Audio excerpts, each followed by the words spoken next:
ಬಾಡಿಗೆ ಮನೆಯಲ್ಲಿದ್ದಂತಹ ದಂಪತಿಗಳು ಸಾವನ್ನಪ್ಪಿರುವಂತಹ ಘಟನೆ ಚಿಕ್ಕಬಳ್ಳಾಪುರ ಜಿಲ್ಲೆಯ ಗುಡಿಬಂಡೆ ತಾಲೂಕಿನ ಜಂಗಾಲಹಳ್ಳಿ ಗ್ರಾಮದಲ್ಲಿ ನಡೆದಿದೆ. ಇವರು ಏನಿದ್ದಾರೆ ಇಬ್ಬರು ಕೂಡ ಕೆಲ ವರ್ಷಗಳಿಂದ ಬಾಡಿಗೆ ಮನೆಯಲ್ಲಿ ವಾಸವಾಗಿದ್ದರು. ಅವರಿಂದ ಅಶ್ವತ್ಥಪ್ಪ 65 ವರ್ಷದ ವ್ಯಕ್ತಿ, ಆತನ ಪತ್ನಿ ಮತ್ತು ಹನುಮಕ್ಕ ಏನಿದ್ದಾರೆ ಅವರು 55 ವರ್ಷದ ಮಹಿಳೆ ಅಂತ ಹೇಳಲಾಗ್ತಾ ಇದೆ. ಇವರಿಬ್ಬರು ಕೂಡ ಪೋಲಂಪಲ್ಲಿಯ ಒಂದು ಗ್ರಾಮದಲ್ಲಿ ಒಂದು ಬಾಡಿಗೆ ಮನೆಯಲ್ಲಿ ವಾಸವಾಗಿದ್ದರು. ಈಗ ಅವರಿಬ್ಬರು ಕೂಡ ಶವವಾಗಿ ಪತ್ತೆಯಾಗಿದ್ದಾರೆ. ದಂಪತಿಗಳಿಬ್ಬರು ಕೂಡ ಕಳೆದ ಒಂದು ವರ್ಷದಿಂದ ಕೂಡ ಈ ಪೋಲಂಪಲ್ಲಿಯ ಗ್ರಾಮದಲ್ಲಿ ಬಾಡಿಗೆ ಮನೆಯಲ್ಲಿ ವಾಸವಾಗಿ ಜೀವನವನ್ನು ಸಾಗಿಸ್ತಾ ಇದ್ರು ಅಂತ ಹೇಳಲಾಗ್ತಾ ಇದೆ. ಇವರಿಗೆ ಇಬ್ಬರು ಹೆಣ್ಣು ಮಕ್ಕಳು ಮತ್ತು ಸಹ ಒಬ್ಬರು ಗಂಡು ಮಗಳು ಕೂಡ ಇದ್ದಾರೆ ಅಂತ ಹೇಳಲಾಗ್ತಾ ಇದೆ. ಕಳೆದ 2 ದಿನದಿಂದ ಮನೆಯ ಬಾಗಿಲು ತೆರೆದೇ ಇರೋದ್ರಿಂದ ಅಲ್ಲಿನ ಅಕ್ಕಪಕ್ಕದವರೆಲ್ಲರೂ ನಿವಾಸಿಗಳು ಗಮನಿಸಿದ್ದಾರೆ. ಅನುಮಾನಗೊಂಡಂತಹ ಅವರು ಕಿಟಕಿಗೆ ಬಾಗಿಲನ್ನು ತೆರೆದು ನೋಡಿದಾಗ ಅನುಮಾನ ಬಂತು. ಅಲ್ಲಿ ಏನೋ ಒಂದು ವಿಚಾರ ಆಗಿದೆ ಅಥವಾ ಅವರು ಇಲ್ಲ ಅನ್ನೋದು ಗೊತ್ತಾಗಿದೆ. ಹೀಗಾಗಿ ಪೊಲೀಸರಿಗೆ ಮಾಹಿತಿಯನ್ನು ತಿಳಿಸಿದ್ದಾರೆ. ಇದರ ಪರಿಣಾಮವಾಗಿ ಏನಾಗಿದೆ, ಬೆಳಗ್ಗೆ 10 ಗಂಟೆಗೆ ಸರಿಸುಮಾರಿಗೆ ಘಟನೆ ಬೆಳಕಿಗೆ ಬಂದಿದೆ ಅಂತ ಹೇಳಲಾಗ್ತಾ ಇದೆ. ದಂಪತಿ ಮನೆಯ ಒಂದು ಬಾಗಿಲು ಹಾಕಿಕೊಂಡು ಮೃತಪಟ್ಟಂತಹ ಸ್ಥಿತಿಯಲ್ಲಿ ಇಬ್ಬರು ಕೂಡ ಪತ್ತೆಯಾಗಿದ್ದಾರೆ. ಸ್ಥಳಕ್ಕೆ ಗುಡಿಬಂಡೆ ಪೊಲೀಸ್ ಠಾಣೆಯ ಅಧಿಕಾರಿಗಳು ಭೇಟಿ ನೀಡಿ ಪರಿಶೀಲನೆ ನಡೆಸಿದ್ದಾರೆ. ಸಾವಿಗೆ ನಿಖರವಾದಂತಹ ಕಾರಣ ಏನು ಎಂಬುದರ ಬಗ್ಗೆ ತನಿಖೆಯ ನಂತರವೇ ಹೊರಗೆ ಬೀಳಲಿದೆ ಅಂತ ಹೇಳಲಾಗ್ತಾ ಇದೆ. ಆರ್ಥಿಕ ಸಂಕಷ್ಟವೋ ಅಥವಾ ಕೌಟುಂಬಿಕ ವ್ಯಕ್ತಿಯ ಒಂದು ಕಲಹವೋ ಕಾರಣವೋ ಈ ಒಂದು ಘಟನೆಗೆ ಅಂತ ಗೊತ್ತಿಲ್ಲ. ಹೀಗಾಗಿ ಕುರಿತು ಪೊಲೀಸರು ಇಲಾಖೆಯವರು ತನಿಖೆಯನ್ನು ಮಾಡ್ತಾ ಇದ್ದಾರೆ. ತನಿಖೆಯ ನಂತರ ವಿಚಾರ ಹೊರಗೆ ಬರಲಿದೆ ಅಂತ ಸ್ಥಳೀಯರು ಮಾಹಿತಿಯನ್ನು ನೀಡಿದ್ದಾರೆ.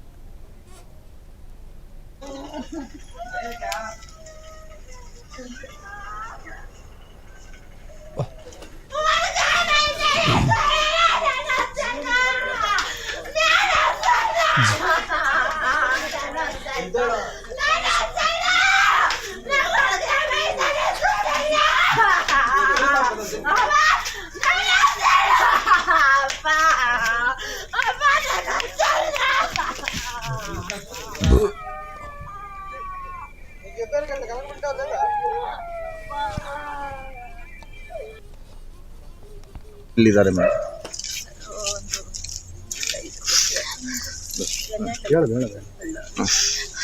ಹೇಳಮ್ಮ. ಜಾಸ್ತಿ ದಿವಸ ಏನಿಲ್ಲ ಸರ್, 1 ವರ್ಷ ಆಯ್ತು ಅಷ್ಟೇ ಇಲ್ಲಿಗೆ ಬಂದು. ಏನಾದರೂ ಆಸ್ತಿ ವಿವಾದ, ಏನಾದರೂ ಅನುಮಾನನ, ಏನಾದರೂ ಕೊಲೆ? ನಿಮ್ಗೆ ಗೊತ್ತಾಗಿ ಎಷ್ಟೊತ್ತಾಯ್ತು ಮಾ? ಸರ್ ಕಾಲ್ ಮಾಡಿದ್ದು. ತಾವಿಬ್ಬರೇನ ಮಕ್ಕಳು? ಏನೋ ಸಹಾಯ ಕುಟುಂಬದ? ಏನಿಲ್ಲ ಸರ್, ಅಂತವೇನಿರ್ಲಿಲ್ಲ ಸರ್. ಅಂತವಕ್ಕೆಲ್ಲ ನಾನು ಇದ್ದೆ ಸರ್, ನೋಡ್ಕೊಂತಿದ್ದೆ. ನಾನು ಕೂಲಿ ಮಾಡಿಸ್ ಹಾಕಿದ್ದೇನೆ ಸರ್.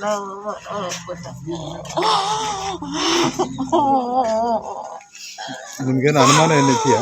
ಏನಿಲ್ಲ ಸರ್, ಸಂಸಾರಕ್ಕೆಲ್ಲ ನಾವೇ ಸರ್ ನೋಡ್ತಿದ್ದು. ಕ್ಷಣ ಕ್ಷಣದ ಸುದ್ದಿಗಳಿಗಾಗಿ ಫ್ರೀಡಂ ಟಿವಿ ಸಬ್ಸ್ಕ್ರೈಬ್ ಮಾಡಿ, ಲೈಕ್ ಮಾಡಿ ಹಾಗೂ ಫಾಲೋ ಮಾಡಿ.